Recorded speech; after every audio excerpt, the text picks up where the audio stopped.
आज का जो मॉडर्न पीरियोडिक टेबल है that is the contribution of hundreds and thousands of scientist, और उन्हीं की वजह से आज हमारे पास 118 एलिमेंट्स टोटल में मौजूद है।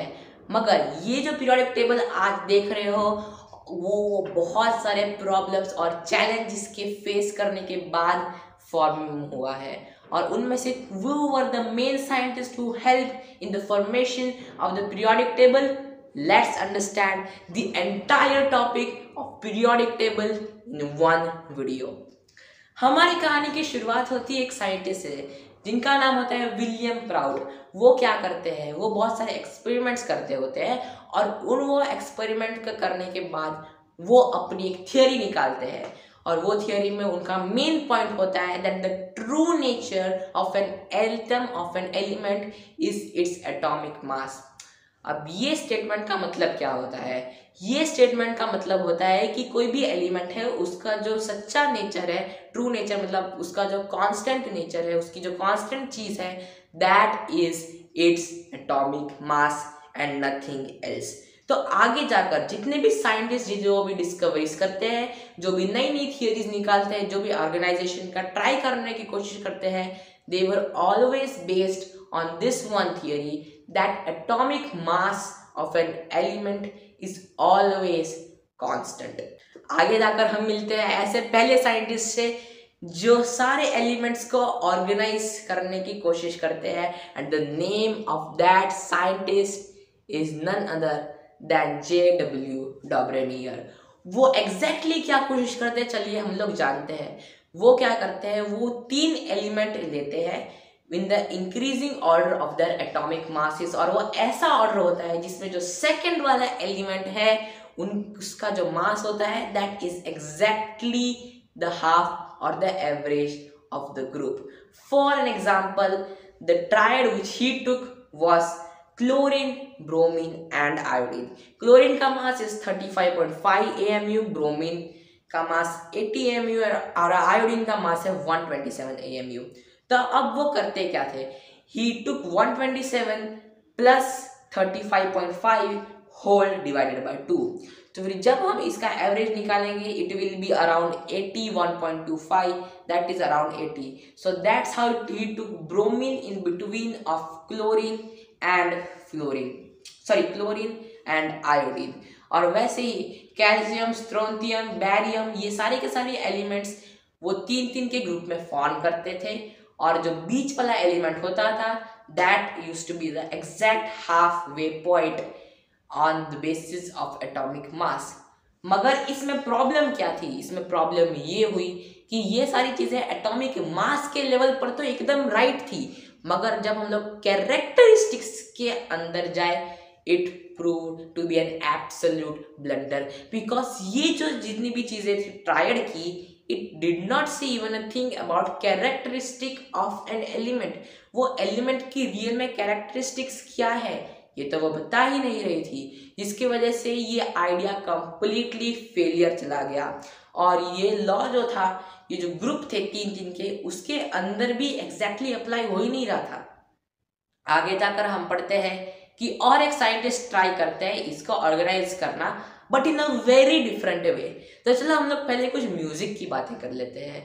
म्यूजिक में मेनली धुन जो होती है इंग्लिश म्यूजिक और इंडियन म्यूजिक की सेम ही होती है, क्योंकि दोनों में 7 नोट्स होते हैं। तो चलो आप मेरे पीछे दोहराओ, सा रे ग म प द नी सा। तो आप अगर ध्यान से नोटिस करेंगे तो फिर सा मैंने 2 बार बोला, पहले एकदम फर्स्ट में, और दूसरी बार मैंने जब मैं अपनी जो नोट्स था वो खत्म कर रहा था। वैसा ही होता है वेस्टर्न म्यूजिक में। वेस्टर्न म्यूजिक की नोट्स होती है डो रे मा फा सो ला टी, और टी होता है उनकी लास्ट नोट, मगर टी के बाद वो लोग लगाते हैं डो, जैसे कि हम लोग लगाते हैं नी के बाद सा। तो फिर ऐसे ऑर्डर में उन लोगों के इंग्लिश वेस्टर्न म्यूजिक की ऑर्डर होती है। मगर मैं आपको अभी ये चीज़ क्यों बता रहा हूँ? मैं आपको इसलिए बता रहा हूँ क्योंकि जो न्यूलैंड थे he used to be a fan and a lover of music, और इन्होंने यही कॉन्सेप्ट लिया सारे गमा पद नी सा का, और ये सारा कॉन्सेप्ट अप्लाई किया इन लोगों ने केमिस्ट्री में। वो कैसे अप्लाई करे समझते हैं। ही फाउंड आउट दैट अगर हम लोग कोई भी एलिमेंट लेते हैं और उससे हम लोग 8th एलिमेंट गिनते हैं पीरियड वाइज, तो फिर उसकी कैरेक्टरिस्टिक्स और जो एलिमेंट जिससे हमने स्टार्ट किया था उन दोनों की कैरेक्टरिस्टिक्स आर द सेम।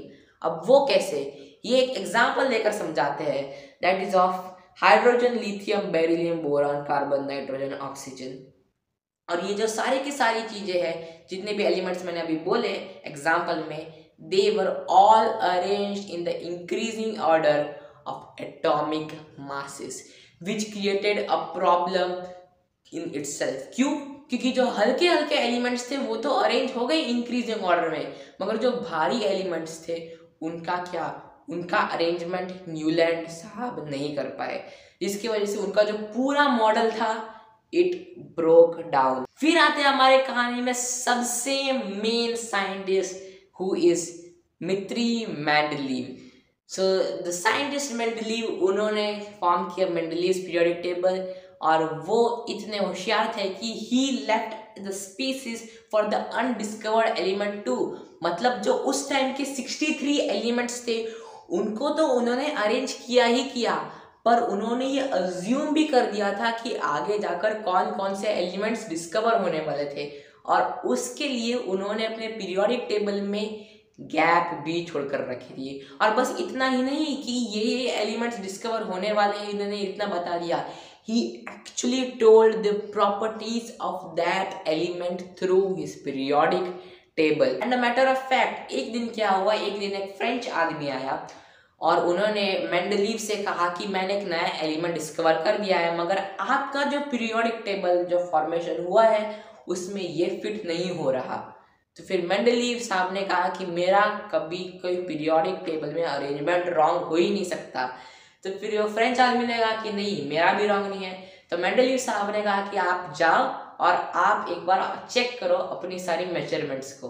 तो फिर जब वो फ्रेंच आदमी ने सारी चीज़ें चेक की तो उसको पता चला कि he was wrong and Mendeleev was right. तो फिर आप समझ सकते हो कि डिमित्री मेंडलीव का जो पीरियोडिक टेबल था that was so much accurate that it actually predicted the characteristics of the undiscovered element। और इन्होंने जितने भी एलिमेंट 63 के 63 अरेंज किए थे that were in the order of their increasing masses। मगर अभी भी एक प्रॉब्लम आ रही थी जिसकी वजह से ये मेंडलीव साहब का पीरियोडिक टेबल फेल हो गया, and that problem was of isotopes.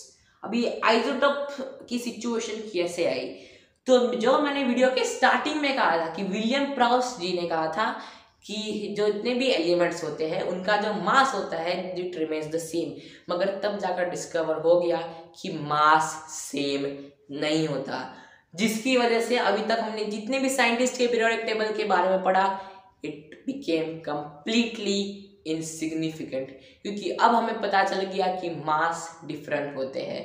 तो फिर तब जाकर उन्होंने क्या किया, जो मॉडर्न साइंटिस्ट थे उन्होंने सारे मेंडलीव साहब से आइडिया लिए, सारे ट्रियाड्स लिए, सारे ऑक्टेव्स लिए, और उन्होंने एकजुट होकर फॉर्मेशन किया मॉडर्न पीरियोडिक टेबल का। और मॉडर्न पीरियोडिक टेबल के अर्ली स्टेजेस में nobody knew about the group zero. अभी ग्रुप जीरो क्या था, group zero is nothing but the group of the inert gases और द नोबल गैसेस। मगर एक साइंटिस्ट थे विलियम रैमसे, उन्होंने सारे के सारे इनर्ट गैसेस को लिया और एक ग्रुप में डाला, and that completed the formation of our periodic table. और आज के दिन हमारे पीरियोडिक टेबल में 7 पीरियड्स होते हैं और 18 ग्रुप्स होते हैं, एंड टोटल में आपको पता ही होगा कि हमारे पीरियोडिक टेबल में 118 एलिमेंट्स है। तो दोस्तों this is how modern periodic table was formed। जो आप अभी तक पढ़ते आए हो उसका इतिहास मैंने आपको इस एक वीडियो में पूरा समझा दिया। अगर आपको वीडियो पसंद आया then do subscribe to my YouTube channel, क्योंकि ऐसे ही बहुत सारे इंपॉर्टेंट और इंटरेस्टिंग एजुकेशनल वीडियोस मेरे चैनल पर ऑलरेडी दे रखे हैं।